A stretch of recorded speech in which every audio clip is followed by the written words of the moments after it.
السلام عليكم ورحمة الله وبركاته. جالونgi ya kabajamu. Akami fayya qabdani. Alhamdulillah wasumma alhamdulillah ni nagaan.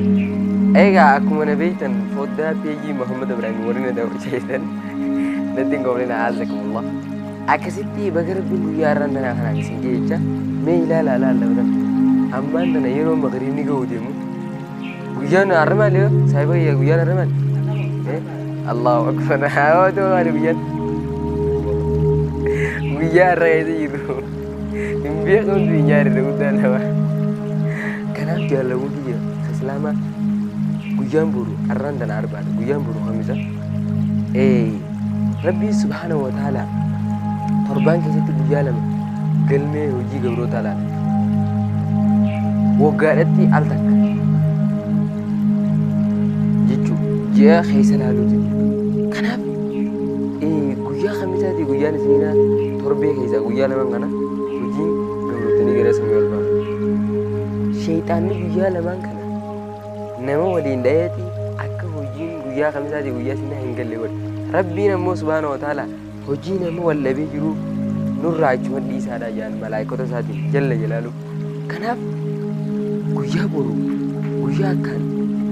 galmeen keessa galtu du'aallee keessa godhachuu qabu seenaa takkaan isinii mudatu seenaan sunis waa'ee maaliitii yoonaan jettan jaalawuun kiyya islaamaa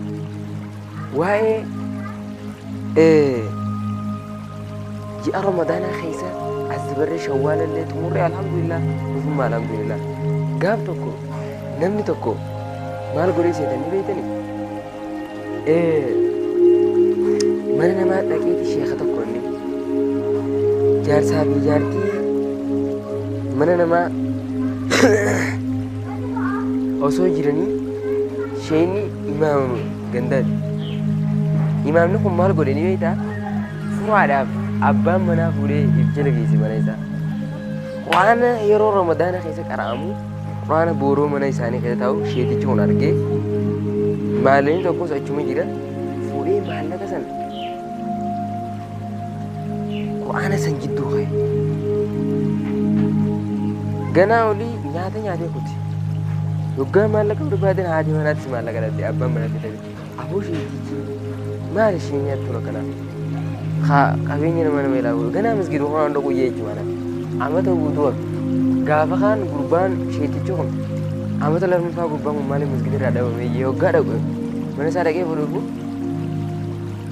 akkanatti maallaqa dhabee ani nama maallaqa nama jalaa fuudhu jalatti salaatu jeeti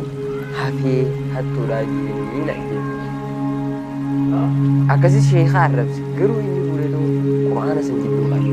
jarri sun soomana san malee takkaa quraana san bananii ilaalle silaa quraana san fuudhanii ka dubbisan taadhe maallaqa sana achi keessaanii argatan waggaa guutuu zannii badanii sheeka sanitti amata kaan akkas isheenii maallaqa waggaa achi keessaa fuudhu yaa sheekana nuutu dogongore malee si miti